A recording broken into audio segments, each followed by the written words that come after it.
मंच से प्रवचन के बाद चले गए, उसके बाद एक साजिश के तहत षड्यंत्र कर जो भगदड़ मचाई गई है उसकी जांच हो रही है।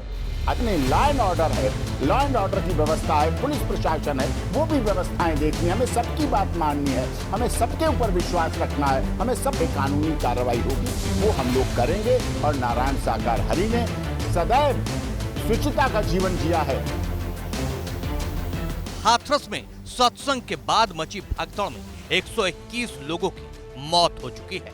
खुद सीएम योगी और उनका प्रशासनिक अमला हादसे के बाद से एक्शन में है।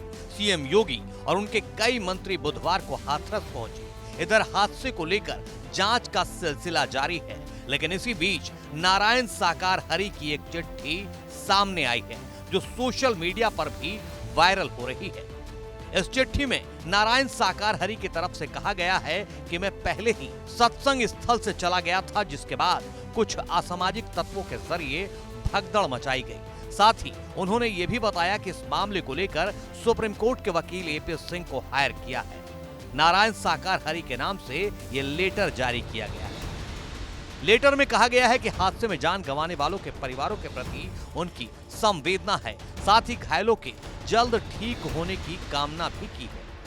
आगे लिखा है, मैंने सुप्रीम कोर्ट के सीनियर एडवोकेट एपी सिंह को सत्संग के खत्म होने के बाद कुछ असामाजिक तत्वों द्वारा भगदड़ का माहौल पैदा करने पर कानूनी कार्रवाई के लिए हायर किया है।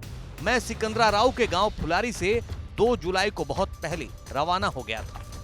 इस चिट्ठी के सामने आने के कुछ घंटों बाद ही एपी सिंह का बयान भी आ गया। सुनिए एपी सिंह हाथरस वाले हादसे और नारायण साकार हरि को लेकर क्या कुछ बोल रहे हैं। नारायण साकार हरि ने जो घटना कल घटी दुखद थी। जिस तरह से कुछ एंटी सोशल एलिमेंट्स ने सोची समझी साजिश और षड्यंत्र के तहत जब नारायण साकार हरि मंच से प्रवचन के बाद चले गए, उसके बाद एक साजिश के तहत षड्यंत्र कर जो भगदड़ मचाई गई है उसकी जांच हो रही है। अच्छी तरह जांच हो। हम उत्तर प्रदेश पुलिस की जांच, एसआईटी जांच, सरकार पर पूरा तरह से धन्यवाद करते हैं कि वो अच्छी तरह से जांच कर रहे हैं। ऑनरेबल हाई कोर्ट की निगरानी में, ऑनरेबल हाई कोर्ट के रिटायर्ड जस्टिस की निगरानी में जो जांच हो उसमें भी हमें बहुत भरोसा है। जो भी आगे प्रोसेस होगा उसमें आगे सहयोग होगा, हर तरह से होगा। घटना दुखद है, बहुत ही जिसके लिए शब्द नहीं, निशब्द है, जिसके लिए शब्द व्यक्त नहीं किए जा सकते हैं। लेकिन फिर भी धैर्य रखना है सबको और जांच हो, कड़ी सजा मिले, जो भी दोषी हैं इसमें उनको दंड मिले, लेकिन जांच के साथ साथ इसमें पारदर्शिता होनी चाहिए। हाथरस में मची भगदड़ को लेकर कहा जा रहा है कि बाबा के चरणों की धूल लेने के दौरान भगदड़ मची, लेकिन एपी सिंह का कहना है कि बाबा के यहाँ ऐसी परंपरा ही नहीं है।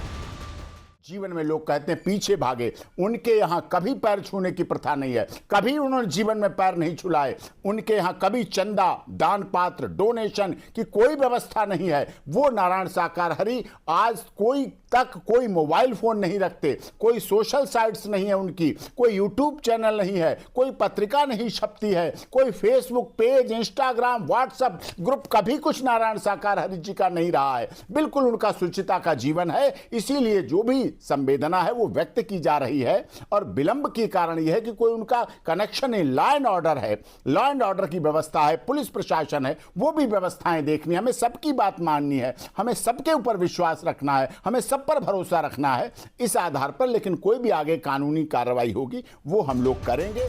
जानकारी के लिए बता दें कि हाथरस जिले के सिकंदरा राव के गांव फुलारी में मंगलवार को हुए भगदड़ में अब तक 121 लोगों की मौत की खबर सामने आ चुकी है, जबकि अभी कई लोग घायल हैं, जिनमें से कुछ की हालत बेहद चिंताजनक बनी हुई है।